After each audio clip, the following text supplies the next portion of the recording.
Hey, Dad. Hey Aaron, how you doing? Good. How are you? Pretty good.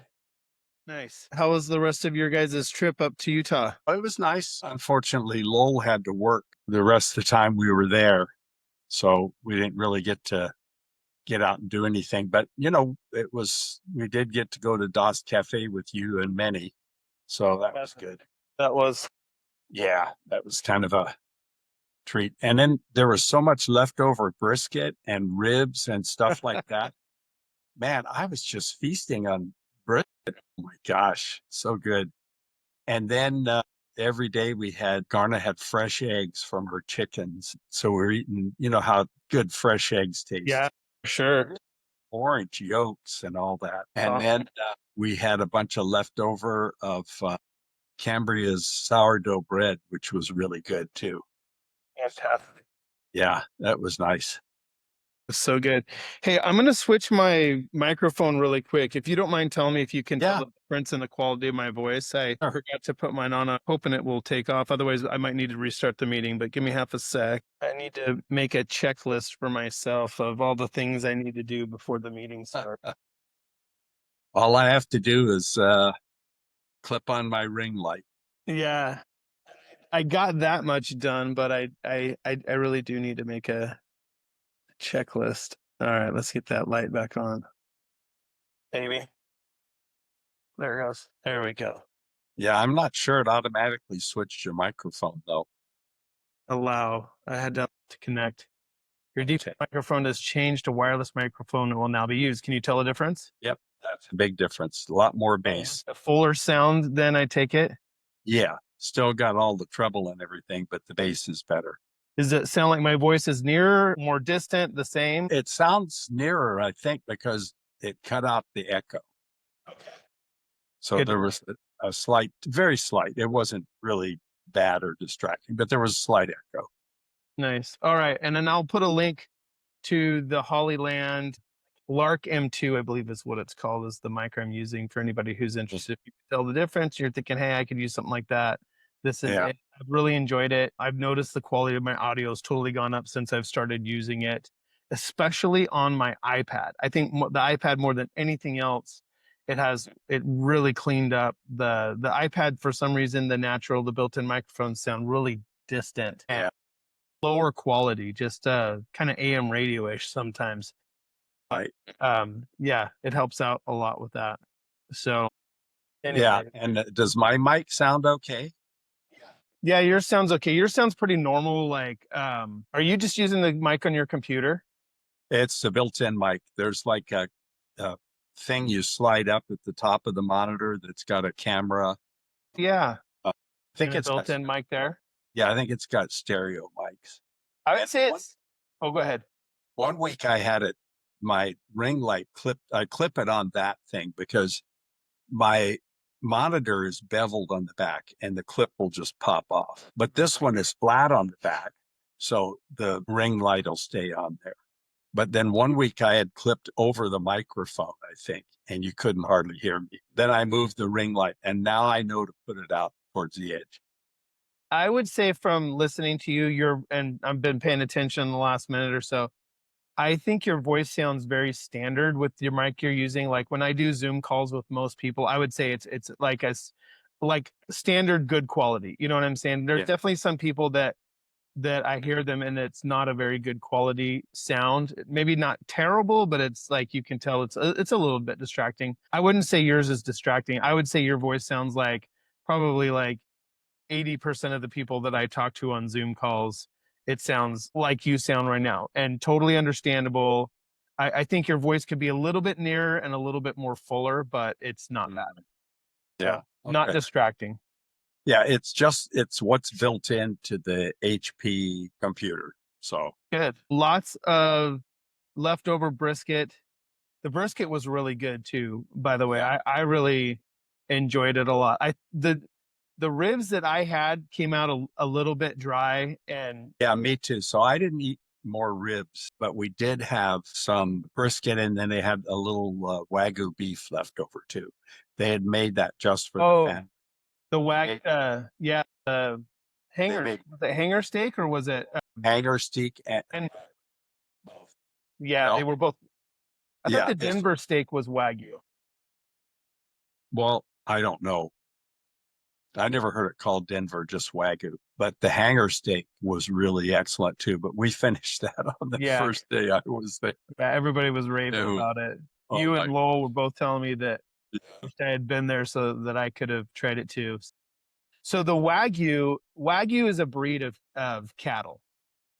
But it, Yeah, oh, and then Broden was telling me that I think he had some hanger steak, and then he had some Wagyu Denver steak. And Denver steak, he explained it to me what it is, and I've already forgotten what it is. So, anyways, I didn't hear any reference to Denver steak. But yeah, if you say that's the Wagyu, then, or yeah. Wagyu, then, yeah, I thought it was like that Kobe beef where they massage the cow or something like that. I didn't know. And this is where I'm not 100% sure, but I think that Kobe beef is Wagyu, that same breed, but they go above and beyond with their care and treatment of the cattle with the, like feeding them beer, rubbing them, massaging them every day, all that kind of stuff. So, but we should probably get Broden on an episode with us and he can explain to us the intricacies of these things. I learned a bunch from him when I was out there. So he's been working in a couple different butcher shops for several years now, and he's really into meat and whatnot. So he's got a really good knowledge. Him and Michael both. So, and they've done a lot of experimenting and stuff like different sausage types. There's two that I really like. One is their peach cobbler sausage. Did you ever get to try the peach cobbler sausage? No, I Yeah, didn't try. it's really good. But there was one I liked even better. It might have been a hatch green chili sausage that they made. Yeah, we had mom bought some Hatch seasoning from somewhere, and that Yeah, was so good. And then yeah, we ran out and haven't been able to. Sam's hasn't had it again. We got it at yeah. Sam's. It, It's Members Mark. Members Mark Hatch, Yeah, and yeah, we haven't seen it again. Probably ought to go online and order it. you can order it online because they don't carry it at our local Sam's Club. So I had to order it because Mom had been telling me about it because I told her about my chicken marinade that I use for when we do chicken tacos. We marinate thighs in a very simple marinade, and we use a pollo seasoning or a chicken seasoning, like a Chef Merito or something like that. There's a few different ones out there. They all taste really similar to me, but they're Right. like if you're looking at them, the seasoning itself kind of has an orange color to it. I don't know what all is in it to be honest, but I would say it's like a rub is how I'd Yeah. explain it, and it goes really good with chicken.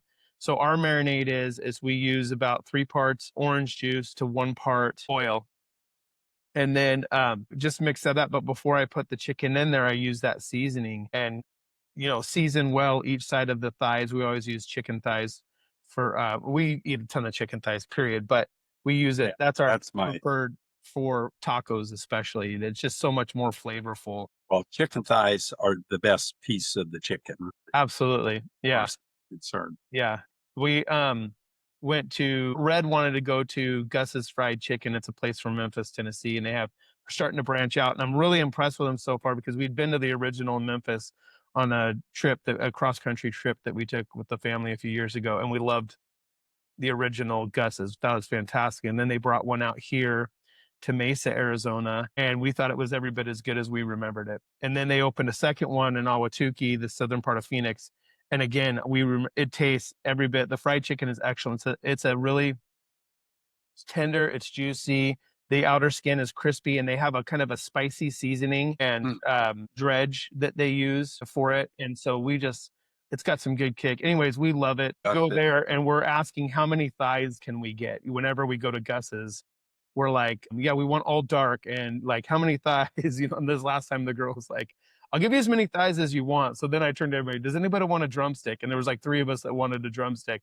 So we got like a 12-piece order of chicken, all dark with 3 drumsticks and 9 thighs because, yeah, we're in agreement with you. It's the most flavorful piece of chicken. Anyways, so I use that. So we've got a Gus's, it's world famous. Yes, that's it. Yeah, Yeah. one in Santa Ana and one in Long Beach. So Uh, we'll have to go check that out.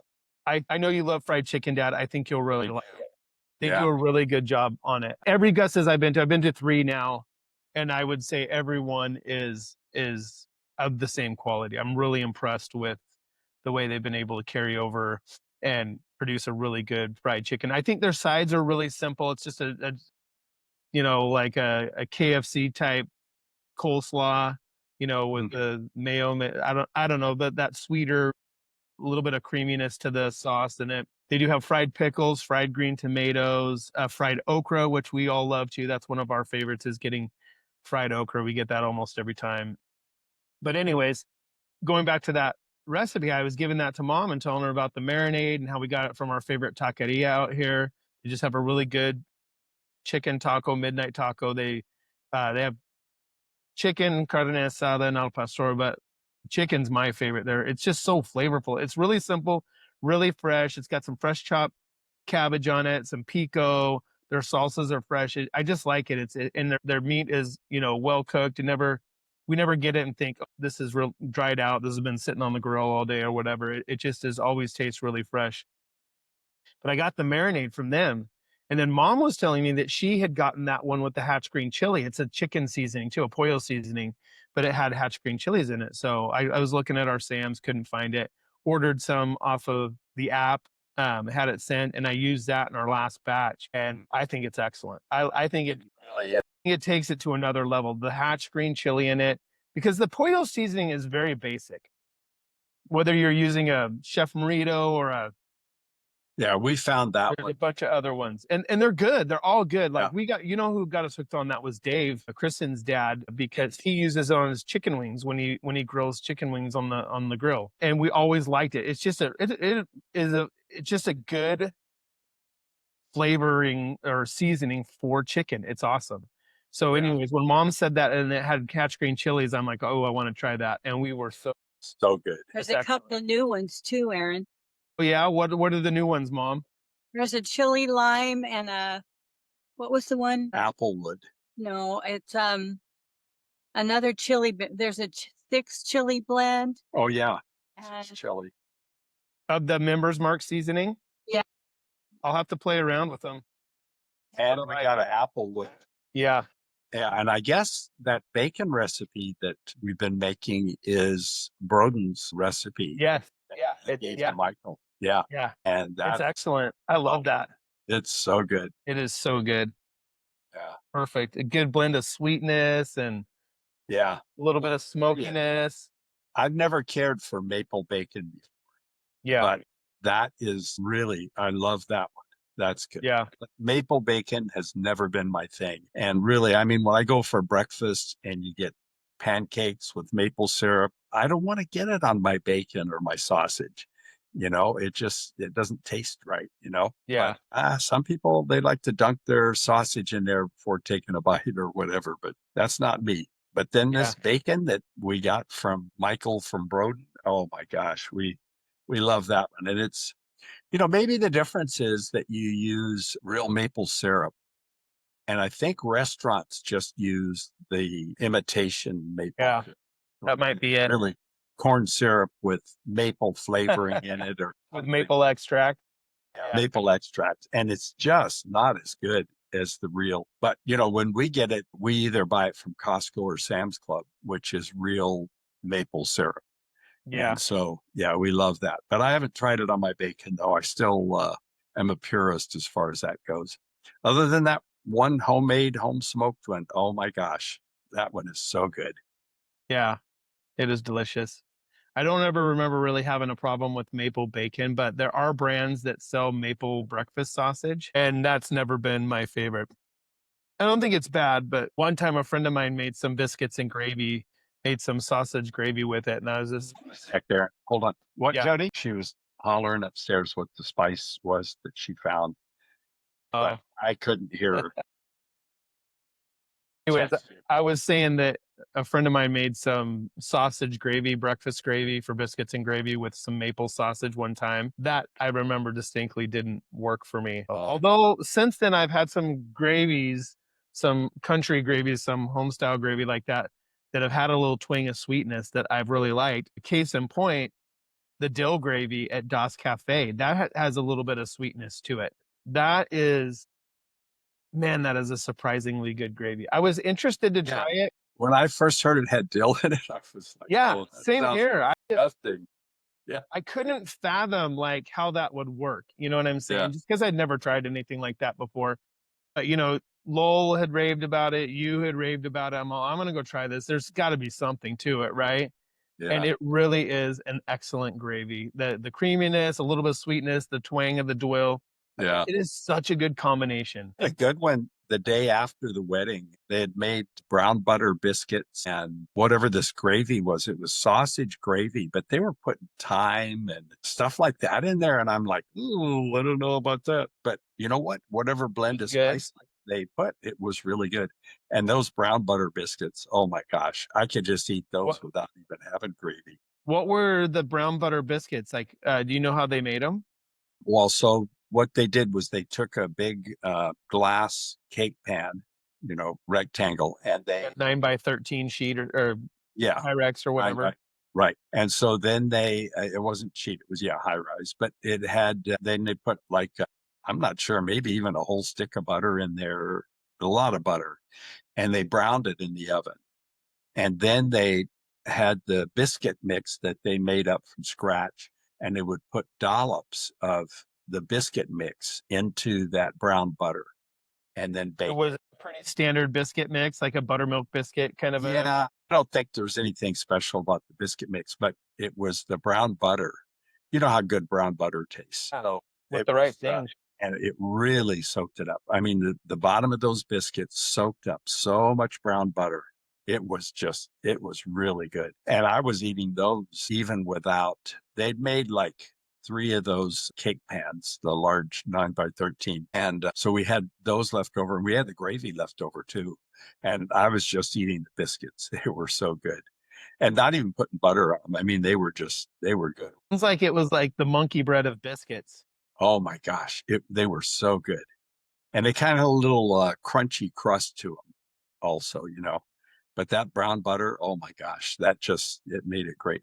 In fact, think maybe, I don't know if I posted it on the school or not. You'd have to look. I know I posted it somewhere, but I'm not sure where. So maybe it was on school. You could take a look and see. But I don't have a recipe or anything because McKenna just mixed up the biscuit mix and did the brown butter biscuits. So I could ask her and then Yeah, I can reach out to McKenna for sure. yeah. Who did the gravy? And I think Cambria did the gravy, She did the gravy. put the spices in there, which surprised me. I don't know. Well, maybe Dave doesn't eat it, but because, he's real limited in foods he'll eat. He's like Yeah. very particular. So he may not even eat that gravy. He may just have Captain Crunch or something like that when they're having sausage gravy. Nothing wrong with Captain Crunch, but I would rather have biscuits and gravy and brown biscuits in a really good gravy. You should ask For McKenna sure. those. In fact, I'm going to have Jody ask her too, because I would like to have those brown biscuits again, brown butter. Yeah, I'm gonna text her after we're done here on the call because now it's in the back of my head. So it Yeah. sounds like something that Kristen would like too, and that she would. And look on school. I may have posted a picture on there. Okay. If it wasn't there, tell me and I'll text you a picture. Yeah, I'll do it. Yeah, that'll be good. I haven't been on there much the last 2 weeks with all the traveling I've been doing, Oh, so no. I'm glad to get back into things and get a little more regular there, get some conversations going. The article that I posted about the largest slum in Africa, the whole African continent, it's in Kenya, and it's this huge slum. I mean, it's just a really poor looking area, and you see Uh-huh. these like little bodega type things where they're preparing food or whatever. Anyways, they're accepting Bitcoin in there now. Oh, really? Yeah. They'll have like on the and I think I posted that on school for sure. But if I didn't, I can send that to you, the link and all that too. Yeah. No, that sounds Anyways, super interesting. yeah, and the people were talking about on the thing. It said that around 80% of the people there don't even have a bank account. So, Yeah. and they've got no credit cards, nothing like that. And then their currency's kind of worthless. So they're trading or buying and selling using Bitcoin directly. And so then there's no fees or anything like that. You pay 1,000 sats and it's 1,000 sats, that you pay for something. So anyways, and then the lady that they interviewed said she gets like 10 to 15 transactions a day that'll be in Bitcoin. And she said, I'm not spending that. I'm saving that, hoping it's going to grow in the future. So she's already kind of got the hodl mentality, Total is like Bitcoin. Once you start using Bitcoin, it changes the way you think. It changes Yeah. the way you think about money. It gives you a much longer term perspective on money. And this is part of why it's going to take over and dominate the world as the currency. It's going to wipe out other currencies. And I think it's going to start from what I'm seeing in places like Africa, where their currency is already terrible.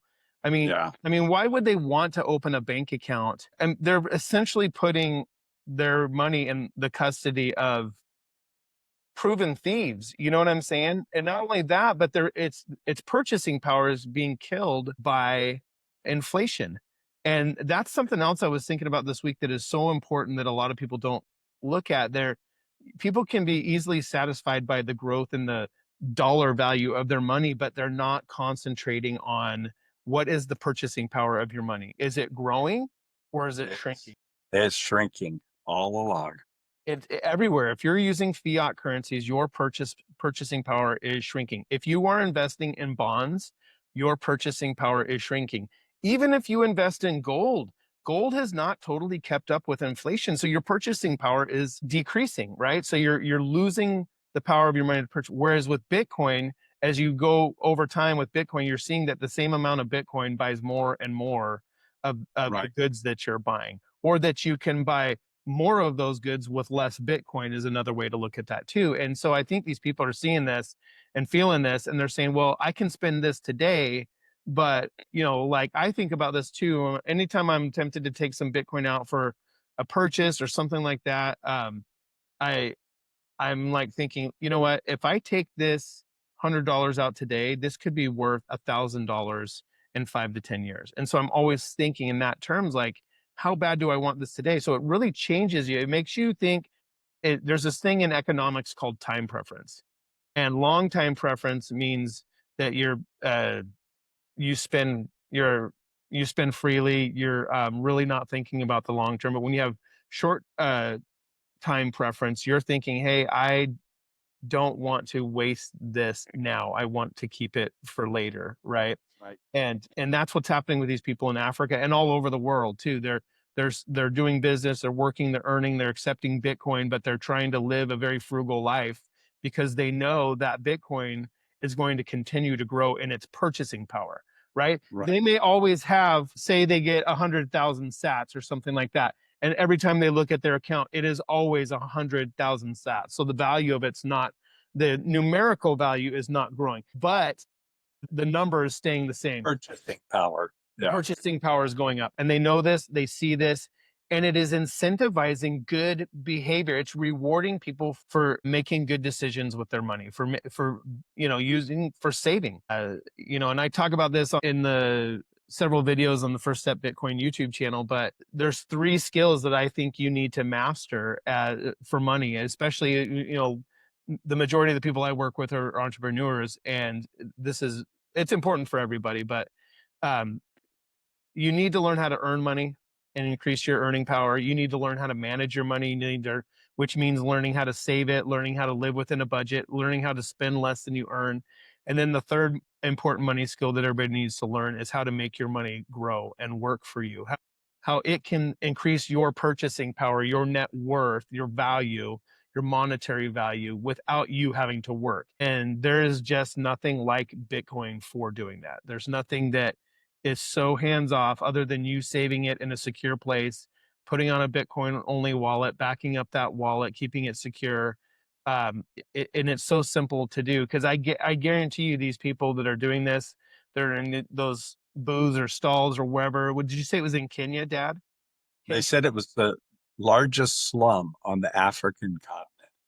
And I guarantee you these people are not highly tech savvy. right? No, but But they did have cell phones, and yeah, they didn't have bank accounts, but they had cell phones, right, and they could go and scan the QR code and exactly. pay the sats or whatever. Simple. I did it once just to do it, but Yeah, I thought afterwards, I probably should have just hung onto that instead. yeah, But it I- was kind of a novel thing, and sure. it was worth doing just so that, I mean, it made me feel good. Yeah, you're using it. Yeah, for sure. Honestly, what you're saying, the dollar is only worth 2% of what it was worth in 1971. Isn't that So crazy? even if you had a, S&P 500 account that was growing regularly every year, or high yield CDs for savings or whatever, it didn't keep up. I mean, you're still looking at dollars that are worth 2% of what they were in 1971. When you look at um, Bitcoin, though, it only started in 2009, and it's already worth uh, probably a million times what it was worth then. I mean, I think you were buying a Bitcoin for a penny or 10 Less than a cents, penny. less than a penny. First So, known transaction for goods for Bitcoin was a couple of pizzas and some drinks, I think, like something that probably at the time cost less than $50, maybe even less than 30 or $40. I don't know. And the person paid 10,000 Bitcoin, said like, hey, I will pay anybody 10,000 Bitcoin if you'll order me these two kinds of yeah, pizzas and send these drinks over to my house, blah, blah, blah, blah, blah. And I think they were doing it more as a game and as a joke, as a, hey, let's get a yeah, real transaction started kind of a thing. Let's use yeah, this. And I think most people now look at what, like 10,000 Bitcoin, they're like thinking that's like it's $1 billion, yeah, so right. kind of crazy. But That is crazy. so going back to those people again, using this, living in the largest slum in Africa, not being super tech savvy, probably aren't highly educated, but they're able to use this. Bitcoin is a lot more simple than people think. And I do think one of the things that I've been teaching lately as I've been working more with entrepreneurs in particular, but I think everybody can do this as well. But I really feel that people need to have 3 Bitcoin wallets, right? And I think the first one everybody should do is a HODL 520 wallet. So buy your first $500 of Bitcoin, put it on a secure Bitcoin only wallet, and commit to keep it there for 20 years. Wallet is going to be so powerful in teaching you the long-term value of Bitcoin. You're going to look at that and you're going to watch it grow from 500 into 1,000 into 5,000 into 10,000, eventually $50,000, all from a $500 investment. And that's going to you're going to start to learn and understand. You're going to be so much more bought in and focused on Bitcoin as you see that grow. The next wallet that I think everybody needs to have is their Bitcoin economy wallet, right? Like this is like how I buy and sell and exchange in the Bitcoin world. Like you should have this wallet that you're setting up with the intent that like, if I can buy something with Bitcoin, I'm going to buy it with Bitcoin. If I can sell something, I'm going to sell it for Bitcoin. So I've been doing this for a while with things that I sell, whether I put it on like OfferUp, Facebook Marketplace, whatever. I have 2 cars up for sale right now that we're getting rid of. And I'm telling people that I'll accept Bitcoin, right? And I tell people in those other things, I'll accept Bitcoin. I want to transact. So I have this, what I call the Bitcoin economy wallet, where I'm buying and selling strictly in the Bitcoin economy. I'm not cashing out, buying something or selling something and then converting the cash to Bitcoin. Like so I think that's the second wallet you need, is that Bitcoin economy wallet, where you're going to start buying and selling your goods and services with Bitcoin whenever possible. And then the third wallet that I think everybody needs to have, and this is what that lady, it reminded me of, she's not spending her Bitcoin because she wants to save it because she knows in the future it's going to be worth more. And that third wallet would be your long-term savings, your long-term investment Bitcoin. This is like, I'm not going to. That's not the $500 wallet. No. And after 20 years, you can roll that 20. The whole purpose of the HODL 520 wallet is to get people to buy that first $500 of Bitcoin and to hold it. And they know they've bought $500 of Bitcoin, and then they can look and see, now my $500 of Bitcoin is worth $1,000. Like I've done this with my boys, Dad. They are all in. You know, Jono gets money, he puts it into Bitcoin. Red gets money, he puts it into Bitcoin. Earl gets money, they put it into Bitcoin. Because the money that they've put into Bitcoin has grown over 2x in the last couple years, right? And so they're just all in. They've heard me talk about it enough. We've had so many discussions on it. They know that, and they're thinking now too. They're thinking like, yeah, I'm putting it there. I'm not touching this for 20 years at least. And that the difference between the HODL 520 wallet, that learning wallet, that wallet that you buy the first 500, you learn how to buy Bitcoin, you learn how to set up a safe Bitcoin only wallet, and then you commit to keep it for 20 years so you can watch it grow, and you start to go, okay, there's something to this Bitcoin. You start to get more bought in. It really draws you in. It's a very powerful thought experiment doing that HODL 520 wallet. And then after you set up your Bitcoin economy wallet to where you're buying and selling goods and services with that, which is another great thing for developing like entrepreneurial things, which most people have some sort of entrepreneurial thing, whether they're aware of it or not. They're shopping for the best prices. Shopping for the best price, or maybe they sell baked goods every now and then, or maybe they, you know what I'm saying? People are very entrepreneurial without even realizing that they are, right? We've got all these little services that we do on the side, or little goods that we sell on the side. So that Bitcoin economy wallet helps with that. But then that last one, that long-term saving wallet, that's the wallet that I've taught this to my kids for years with other investments, and now I'm doing it with Bitcoin. Is that this is the wallet, this is the savings that you do not want to touch until you can live off of it, right? So you're carefully putting money into there. I advise that my kids put 20% of everything they earn into that long-term wallet, right? Or into some other investments, like index funds are pretty much the only other one that I have them use. And increasingly, I'm moving more and more towards Bitcoin only. But the thing with that is, once you can live off of it, you know, then you can start to use it. But until then, you want it to continue to compound and grow. You don't want to touch that one. Right. So that's a little the HODL 520 is a thought experiment.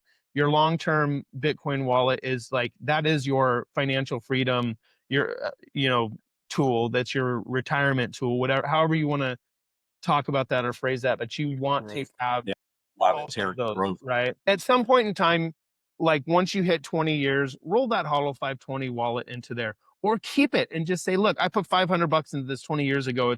It's worth, $10,000. $10,000, $50,000 now. Like, this is what Bitcoin did for me. And at some point in time, if you need to use it, you need to use it. Or if you want to use it, that's fine too. But So what other wallets do you recommend besides that blue wallet? Because that's the only one I've got. a blue wallet is good.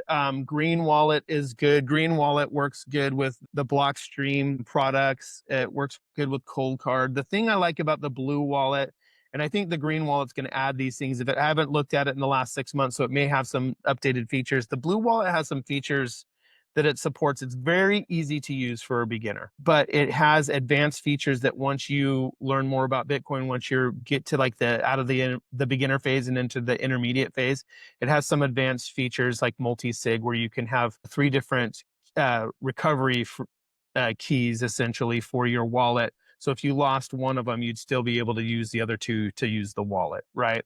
So that is, there's some advanced features like that. There's the other thing I really like about the blue wallet is it has like a plausible deniability feature as well, to where you can have a couple of honeypots or a couple of dummy wallets that set up, so if someone holds you hostage and says, give me your Bitcoin, you can give them these dummy wallets. Yeah, they think they've got all your stuff, but you have a way to use those dummy wallets in conjunction to access a third wallet that has your. I've got 2 different 12-word accounts in Blue Wallet. And one of them, then I put that $500 in, and I've just left that alone. The other one I keep adding to, but I'm not spending that one either. Yeah. Other than my one trial Bitcoin purchase, $10 or less than 10. Yeah. Let's use this and see how it works. It was for fun. But,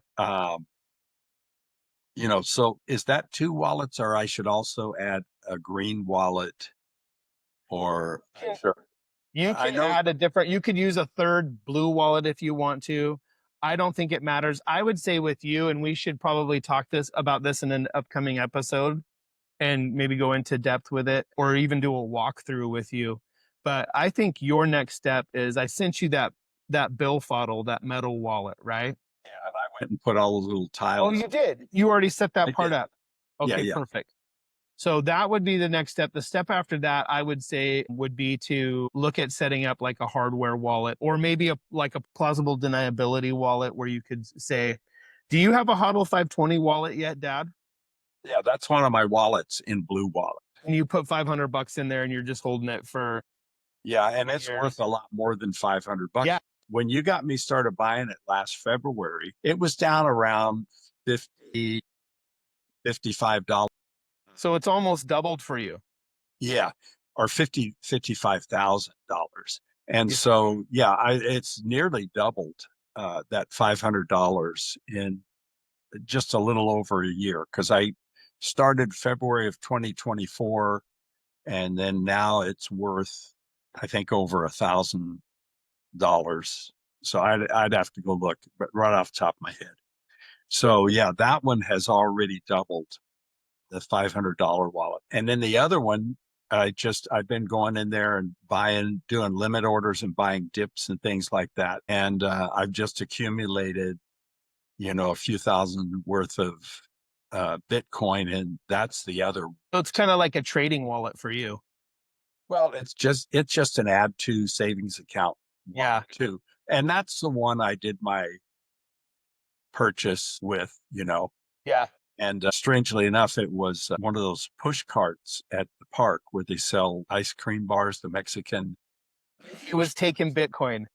He took Venmo, Zelly, Cash App, and All so of the above. all of the above, however you wanted to pay for your popsicles.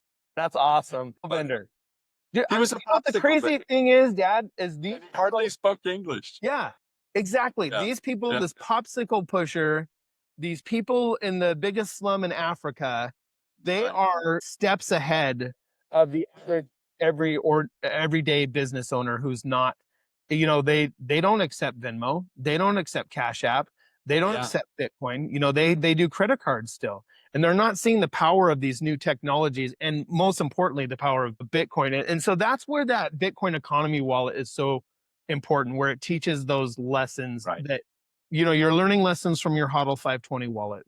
And then you're going to learn some lessons from your Bitcoin economy. You're going to learn how to buy and sell. And then you're going to start feeling the pull. You're going to see you're going to see, wow, I'm doing good. I'm selling some things. You know what I mean? I'm earning some Bitcoin. My HODL 520 wallet, it's doubled or it's tripled or quadrupled now or whatever. And now you're thinking, well, I want to put more and more money away into this. So that's where that third wallet comes into place, where you have that long-term Bitcoin. This is the wallet, like it's like your retirement accounts. You don't want to touch this one until you can live off of it, right? You when you put stuff into there, you're leaving it there until you're able to live off of it. I would say, like, you might hit a crisis or an emergency in your life or something like that down the road, and of course you would want to use from that, but you're going to be motivated to use as little as possible because you want to be able to live off that wallet. And you're going to see how it's very possible over time. As a Bitcoin user, you're going to see how this becomes possible.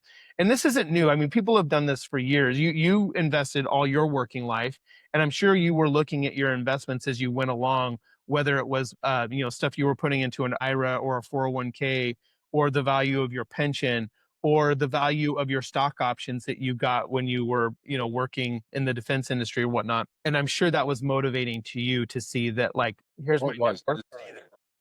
I'm going to keep doing this, right? You're like, this is good. I'm going to keep putting more. And that's what I'm saying. You're going to see that from the HODL 520.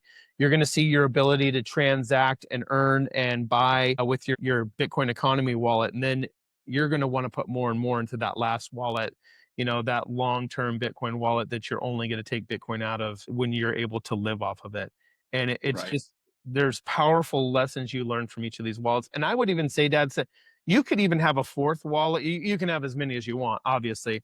But if you had like a fourth wallet that you use to buy and sell dips and stuff like that, that was kind of more focused on that, I think that would be a good idea too. But like I said, I think everybody should set up those three wallets: the HODL 520 wallet, your Bitcoin economy wallet, and your long-term Bitcoin wallet. And I mainly work with entrepreneurs, but I would say everybody should do that. And whenever you have an opportunity to provide someone a good or service, say, hey, yeah, I could do that. Do you mind paying me in Bitcoin? You know, I'll bake you 10 loaves of, like mom could say, yeah, I'll bake you 10 loaves of bread. Can you pay me in Bitcoin?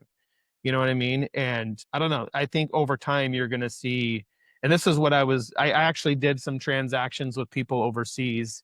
And this is the beauty of it.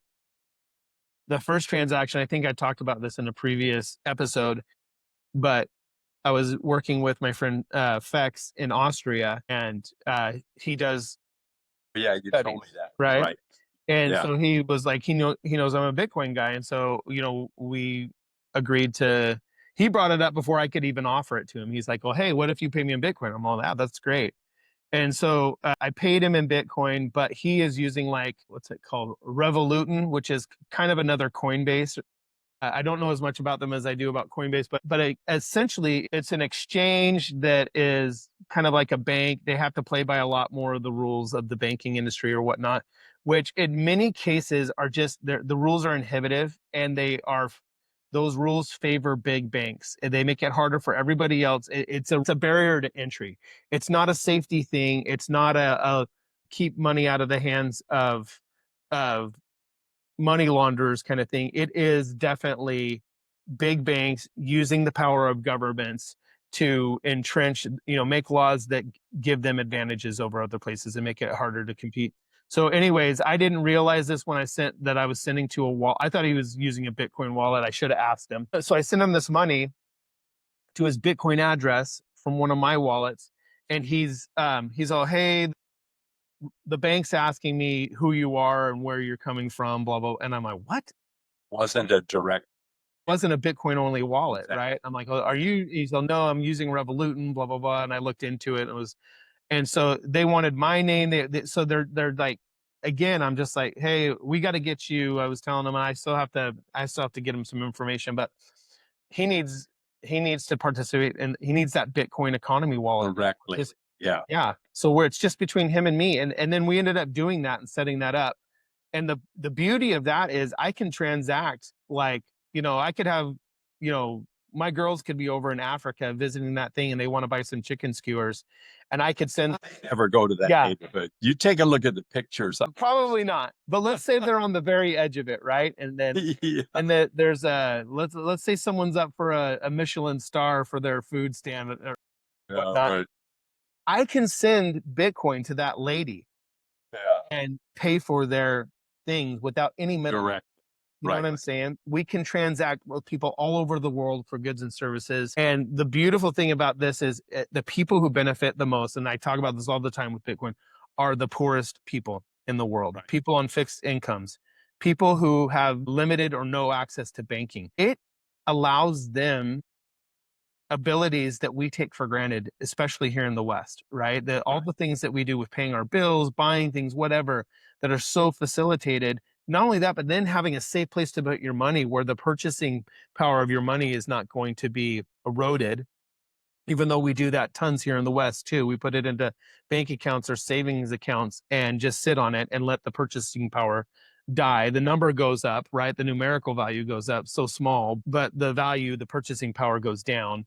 So it gives them a way to join an economy where they can really protect the value of their labor. It's so funny to me because a lot of leftists, communists, Marxists are anti-Bitcoin, and one of the biggest parts of their ideology is like imperialism, colonialism, exploitation of the workers, of the poor. And so I'm just thinking there's never been something that has come about that has been more beneficial to the poor and to the workers, to eliminate middlemen so they can get fair value for their efforts, for the time and the energy that they expend creating value for other people. It's just a mind-boggling to me. If you really care about these things, you should be a Bitcoin fan, because if it makes exploitation harder, it benefits the worker more, it benefits the poor more. It is such a powerful asset. Well, I had read that people in Cuba are using it, and Yes. Venezuela, where their Yeah. government currencies are worthless. Yes. The Bitcoin that they're using does hold value. And there's Yeah. like unfortunately, underground economy that's, using it. But, once it becomes more universally accepted around the world, I mean, that's when I see that it's really going to explode and take off, and just the value of it's just going to go up so Yeah. much. Well, and that's happening. Look at the value it's generating for the people in the places you just talked about in Right. Africa, in Cuba, in Venezuela. There's a great book I need to go look at. I'll put it The Mexican popsicle guy in Santa Ana, Mexican Miles Square popsicle Park. guy at Mile Square Park. You know what I'm Yeah. saying? It's allowing them But yet, if you wanted to go to a car dealer or a restaurant or something like that, they're not going to sell you a car for Bitcoin. Bitcoin websites that you could buy things with Bitcoin, and that's going to happen increasingly. I think it's probably my guess it's going to happen slower here because our Yeah. money is more stable. And so I Right. think the less stable your money is, the quicker you're going to adopt benefit Bitcoin. And the beautiful thing about that is the sooner you adopt it, the more benefit you get from it. Whenever you adopt it, you are going to get benefit from it. But the sooner you use it, the sooner you start Much to more growth. yeah, you start to acquire. And so the beautiful thing again is the people in some of the worst places in the world are the early adopters and getting tons of benefit from it. It really is. It's awesome. It is really cool. You know, it's funny. I had wanted to talk about financial plan, like having a plan for your future. I'm sorry, I No, I this just is great. it- This is something that I've been needing to talk about, and I need to probably do a video silo or playlist on the three wallets, on having Bitcoin only wallets and why you want to do that. And the three wallets you should start with would be, I'm going to do that. This was a very productive discussion. There's going to be it gives me a lot of ammo that I can use for producing some other content that will be helpful to people. and hopefully you're going to like the brown butter biscuits. And hopefully we're going to like the brown butter biscuits, I don't know how you that, get that. that gravy. Yeah. Yeah, that's good. Yeah. Awesome. All right, Dad. Thanks for meeting with me today. Appreciate it. Yeah. That was good. Sorry we kind of broke off the last few weeks, but like you said, both Yeah. of us were traveling, and that's you do. Last week I was still traveling. We were camping all last week, but I was going to jump on if you were going to do it because I had some time and I could make an hour on our normal. We were literally on the You were road driving, huh? from I Savannah. figured. That Mom had said something about you guys. Actually, I think it was Minnie told me she had talked to you guys and you had told Yeah. her that you were coming back on Tuesday, which is why I reached out to you because I had remembered that you guys were most likely coming back that day. So, Yeah. did you go to Mesquite on Monday night? Yeah. We stayed in Mesquite Monday night, and then got up and had breakfast, or we showered, and then we had breakfast and got on the road. You had And breakfast so, there at the casino? no, we went across the street to McDonald's. I had gotten Nice. a little card for a free breakfast. Oh, yeah? The way up, if you loaded your app, the McDonald's app on your phone, then you'd get a free sandwich or free breakfast. And so I got that on the way up, and I already had the app and was using it. Anyways, they said, "Well, here you can have the sandwich anyways, or whatever you cash it in." So we'd already gotten our food for that day. And so we were getting on the road. And so I just saved it on the way back. I went ahead and used it, and I got a free breakfast, which it was good because I asked the lady, it was after 10:30 and there was no more breakfast on the kiosk. You couldn't order it. So I asked the lady, and she said, "Oh, well, as long as we haven't put the breakfast stuff away, yeah." And she said, and she looked, and she said, "We still got biscuits," and that's what I wanted, was a biscuit, bacon, egg, and cheese sandwich. And so she said, "Yeah, we still got biscuits." And then I heard her selling somebody else breakfast when we left after 11 o'clock. So officially, their computer cuts off breakfast at 10:30, but if you ask, they may still give you breakfast. So they probably want to get rid of some of those things without having to throw them away. I would imagine. Yeah, they're just going to dump the biscuits, and they're going to dump, I don't know if they pre-make those folded egg things they put on there and all that. But yeah, if they don't sell it, then they're going to dump it. So better to sell it than dump it. You know, every time I hear someone make a reference to, yeah, it was at McDonald's and it was after 10:30, so I didn't get breakfast or whatever, yada. It makes me think of Jim Gaffigan. He was extolling the virtues of McDonald's in one of his Right. shows. And he's like, oh, how else would we know that breakfast ends at 10:30 if it wasn't for McDonald's? Exactly. You shouldn't be eating breakfast after 10:30. That one always hit me. Well, the one that kills me though is Tommy's because they don't open now till 10. They cut off breakfast at 11. And I used to go over there much earlier in the morning and they still cut off breakfast at 11. But I would go over there maybe 8 o'clock or whatever and get my breakfast burrito or Tommy's McMuffin or whatever, And then, when they started not even opening till 10, I wish they'd have extended breakfast because I like their burgers and their chili fries and chili tamales and chili dogs. Those are all good. And every now and then I'll have one of those. But my very favorite is the breakfast burrito, and second favorite is the Tommy's chili McMuffin. That is so good. Good. I love it. Yeah. My very favorite, that breakfast sandwich there at Tommy's. I love it. Yeah. So you guys didn't go to Ping Ping Pong or anything in Vegas, I take it? We did. Well, we thought about it as we were driving on the way up because we stayed in Mesquite the half of one night there too. And we thought about stopping, but neither one of us was hungry. We'd eaten, I think I can't remember, breakfast burrito at Del Taco or something. I don't know. But anyways, and by the time that we got to Las Vegas, neither of us was hungry. Yeah. So we went ahead and checked into our room and went for a walk, in the heat, not too long of a walk. And then we went back to the room. We, watched old TV, stuff like that. And then finally we were hungry enough to go eat. So we ran over to Cafe Rio and got dinner over there. I don't buy the buffet too much anymore because I can't eat very much like I used to. And so it's not really worth the price of the buffet. And what I would do anyways, I would get the buffet, but then I wouldn't eat the stuff that was on the buffet, but you could get the omelets, order made. That's the only reason I get the buffet. To be honest, they do a really good omelet there. They've got such at that buffet. And the thing of it is, if you were to go across the street to Denny's, even someplace like that, and get an omelet, it's going to cost you more than that breakfast buffet cost. It does. You're going to pay like 17, 18 bucks for an omelet now. And you'll pay $12.99 to get in there. They make it right in front of you. You get to choose all the stuff you want in it. Right. And you've got to work to ruin an omelet.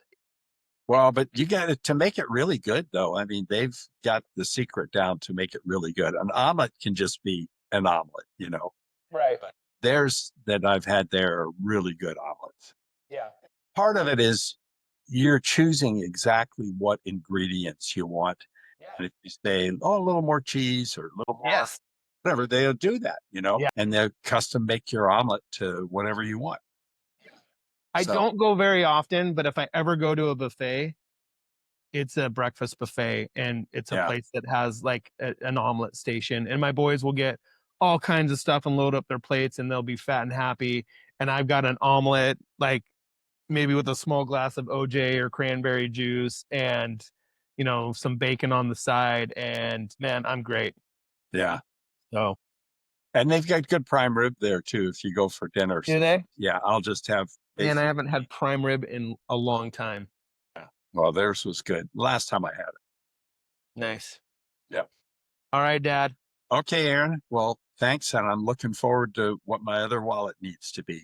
Okay, yeah, we should do a follow-up call on that and get you set up, make sure you're at where you need to be. So, all right. Okay. Talk to you soon. Have a good week. You too. Love you. Bye.